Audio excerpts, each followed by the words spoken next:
siang rerencangan sadaya kumaha daramang nuhun atuh upami damang mah simkuring sapara kanca bade mintonkeun lengkah-lengkah masangkeun beulitan ikat sata acana nepangkeun wastapun Najmi salaku panunggu catur. Nepangkeun wastapun Siti Fatimah salaku pangjajar hiji. Nepangkeun wastapun Arini salaku pangjajar 2. Nepangkeun wastapun Adem salaku model. Nepangkeun wastapun Alwin salaku kameramen sareng editor. Wilujeng nyakseni. Salajengna materi kahiji bade didugikeun ku Siti. Mangga ka Siti dihaturanan. Kahiji bade didugikeun ku simkuring. Nyaeta nu kahiji wangunan iket. Iket nyaeta salah sahiji tradisi Sunda anu dipake pikeun hiasan mastaka pamegat. Biasana iket ieu dipake dina acara-acara resmi atawa upacara adat. Iket dijieun tina bahan anu sae kualitasna sareng didesain kalayan motif anu khas. Kadang-kadang nganggo warna anu nyirikeun budaya Sunda. Bentuk sareng gaya iket bisa beda-beda, tapi tujuanna pikeun nggambarkeun keagungan sareng kahormatan dina budaya Sunda. Bagian iket kabagi jadi 3. Anu kahiji bahan. Bahan iket aya anu alus sareng anu biasa wae.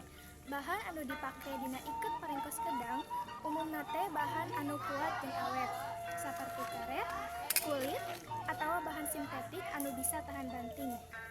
Anu kadua nyaeta motif.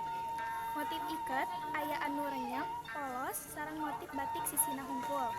Motif anu dipake dina iket parengkos kedang nyaeta motif anu basajan tapi kuat. Motif ieu bisa jadi pola garis-garis, anyaman, atawa anu ngagambarkeun kakuatan jeung karapihan. Anu katilu nyaeta wangun.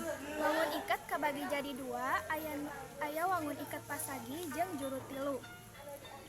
Iket parengkos kedang asal muasalna ti daerah Sunda di Jawa Barat. Istilah parengkos kedang nyaeta dipake pikeun ngiket kalapa atawa gedang ngarah aman nalika dipindahkeun atawa disimpen. Salajengna materi kadua bade didugikeun ku Arini. Mangga ka Arini dihaturanan. Lengkah-lengkah nu kahiji nyaeta tikelkeun kain ku cara nikelkeun ti tungtung dugi ka tungtung.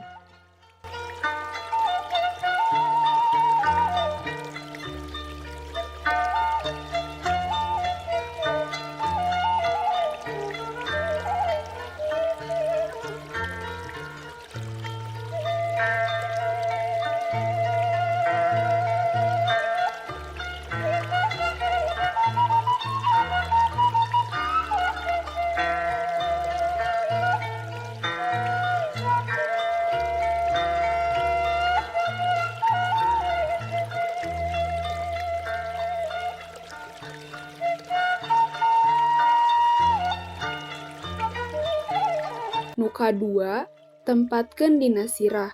Tempatkeun bagean anu ditikelkeun di luhureun sirah. Salajengna, beulitan nu kenca sareng katuhu ditikelkeun saalit.